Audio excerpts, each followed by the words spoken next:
Should there be ground troops to combat ISIS? American troops. I do not believe that we should be trying to pick Syrian moderates and guess whether or not they're going to ultimately turn against us, as has happened time and time again. How did Al Qaeda come about? Well, the Mujahideen whom we trained in Afghanistan became Al Qaeda. We need an effective approach to ISIS.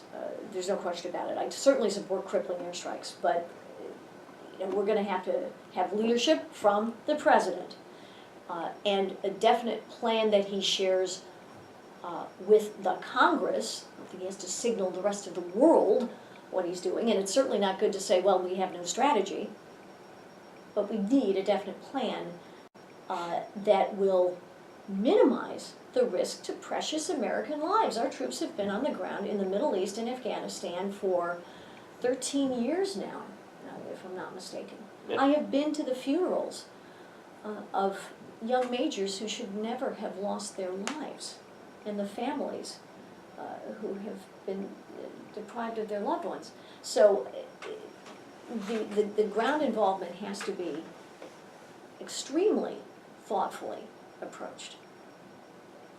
Sean Patrick Maloney was actually was part of a delegation led by I'm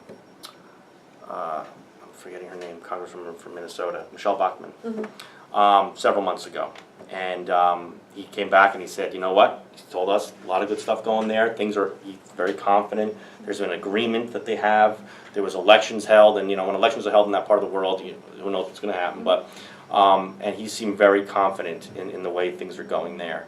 When it came to Iraq, ISIS was just I think they'd just taken over Mosul, how do you say it, when he and I were talking. Yeah. So he was still fresh, that was still kind of developing.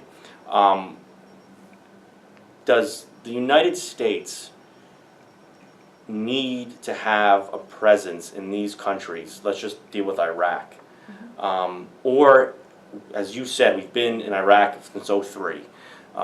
And Afghanistan since I think 2001 or 2002, Right, yeah, depends. exactly. We went in there. All too many years. Right, okay. So what is it our responsibility to make sure things go well in Iraq, or do we say, we've done all of this, what else can we do? What is your thoughts on that? I know it's a broad question because you have to deal with individual things as they come up, but what is your overall, I guess, foreign policy? Well, sure. We have to have a clearly stated foreign policy by the president. We haven't had that. Without that, we are left scrambling everywhere in the world. Without a strong economy, and this president and the Pelosi-led Congress have brought this economy to its knees relative to where it really needs to be. So and without a strong economy, especially if we're not developing our domestic energy, among many other things, we are less able to defend our interests and project our strength for the cause of democracy throughout the world. We can't support our allies as strongly as we should. In the Middle East, who is our strongest ally? The nation of Israel. We should be fully supporting Israel in its defense. And I agree. Sean Patrick Maloney does defend. He is on the side of Israel. They have broad support from both sides of the aisle. Yeah. I agree completely with with Prime Minister Netanyahu that we have to be very concerned about restraining Iran. And what did the president just say about Iran? It's not our place unilaterally to determine whether or not Iran can have a nuclear weapon. I disagree strongly and emphatically with that statement. It actually is our place as the strongest defender of freedom to determine which nations will use a weapon against free peoples and pose a mortal danger. And where there is mortal danger to the best interests of the United States, we absolutely have to Does act. any of this come up in when you go around talking to people all over the Hudson Valley? Or because I almost feel like maybe 9/11 was 13 years ago, war-weary nation. It's out of sight, out of mind in a way with people. I don't know. You can say yes or no to that. Blue Star and Gold Star families. And do you think that people would support that what you just said about you think it is our job, Iran, for instance, to deal with that threat. Because I can see people saying, "Oh, here we go, another." What does she want? Does she want another invasion? Does she want to to get us wrapped up in a third nation over I there? want to prevent a war. I Mhm. want to prevent invasion. We cannot afford to put more of our precious lives at risk, and we have done that in all too many places. Mhm. But if we are going to avoid war, we have to have clearly stated foreign policy. We have to make clear that nobody should be tempted to violate the United States interests or those of our enemies, or we will respond swiftly and decisively. This is all true. We have to have the strongest economy in the world. We have to have domestic energy production so that we are not vulnerable because Western Europe won't go against President Putin because they're concerned that he'll cut off their supply of natural gas.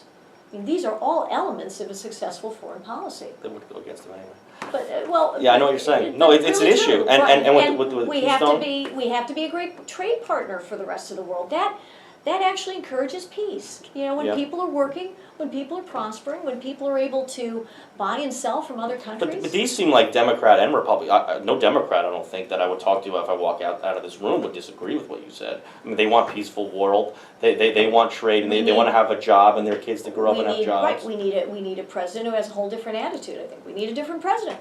And we also need a Congress that will actually not throw more burdens and more hardships on the American people. If we have a Pelosi-led Congress, if we embrace that kind of attitude, again, Mr. Maloney voted for Nancy Pelosi to be Speaker again. We will get back that agenda that says, there's no bureaucratic burden that is too heavy for the American public to bear, and we will continue to suffer. We've got to be lifting burdens. That's the way we actually have the strength to prevent the kind of attack, the kind of vulnerability that we're facing now.